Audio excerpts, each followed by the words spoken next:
right. I trust you. Even if you do not believe my story, whatever happens to me is in your hands, and I trust you. You notice how he said there in this little section, he says, all of the people from my dad's side of the family were dead dogs. They might as well died. They should have died, David, if you had not given them mercy. I have already received over and abundant mercy from the king. And here's what he's saying. I am not entitled to the king's mercy. David, do what you want to do. I trust you. That's a completely different story than you're hearing from Shimei, who's saying, please give me mercy, give me mercy, give me mercy. Mephibosheth, who says, I don't deserve it. It's not mine to beg for. It's yours to give, David.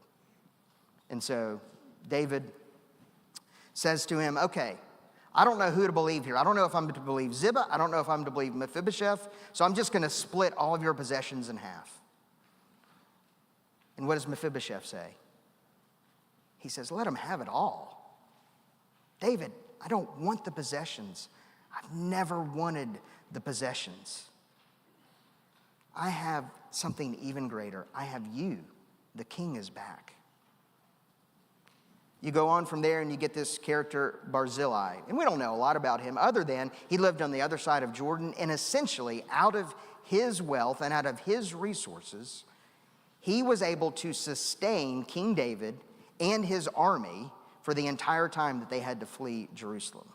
So at great expense to himself, this guy Barzillai fed King David, fed his people, fed his army. And you can imagine how expensive, how costly that was. David, coming back into Jerusalem, wants to reward Barzillai for all of his costly giving to David. And he says, let me bring you back. You can come and live in the palace with me.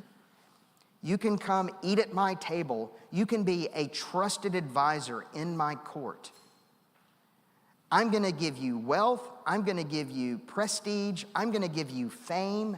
I'm going to give you all of these things that the world says are great and wonderful. And what does Barzillai say? He says, I'm 80 years old. What am I going to do in Jerusalem? He says, no, I didn't do these things in order to get anything from you, King David. I did these things as a way to show you how much I've been given.